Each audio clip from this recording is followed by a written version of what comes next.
Good morning students. मैं Lalbagh girls inter college से ma'am प्रिया Massey, home science teacher. आज का क्लास 7 के बच्चों के लिए है।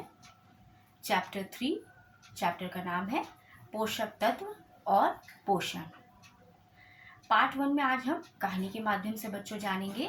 कहानी में मुख्य पात्र है निधि, जिसकी आंखें कमज़ोर हैं और वो लिखे हुए शब्दों को पढ़ नहीं सकती। तो जानते हैं बच्चों कहानी के माध्यम से।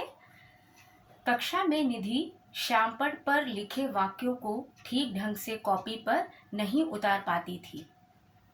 उसे वाक्यों को पढ़ने में असुविधा होती थी। एक दिन विद्यालय में स्वास्थ्य परीक्षण हेतु चिकित्सक दल आया। सभी बच्चों के साथ निधि का भी स्वास्थ्य परीक्षण किया गया।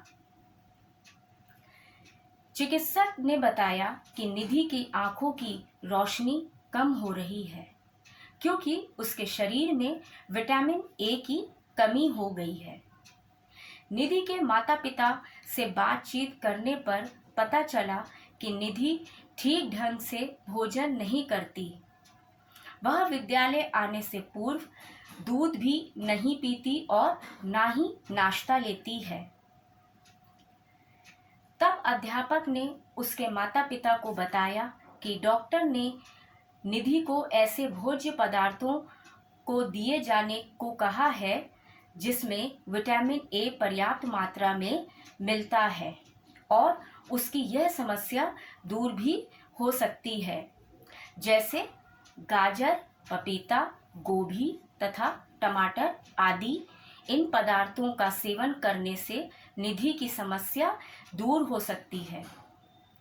शरीर में पोषक तत्वों की कमी हो जाने से शरीर रोगग्रस्त हो जाता है। अतः हमें प्रतिदिन के आहार में ऐसे भोज्य पदार्थ लेने चाहिए जो उम्र तथा शरीर की आवश्यकता अनुसार पोषक तत्वों की पूर्ति कर सके।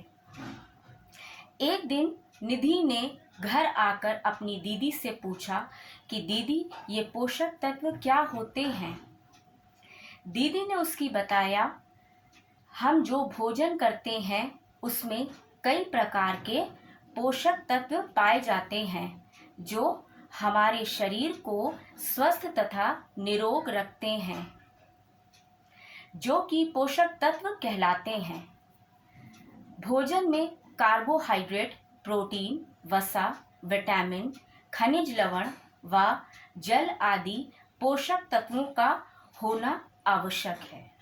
तो बच्चों, आज हमने जाना पोषक तत्वों के विषय में।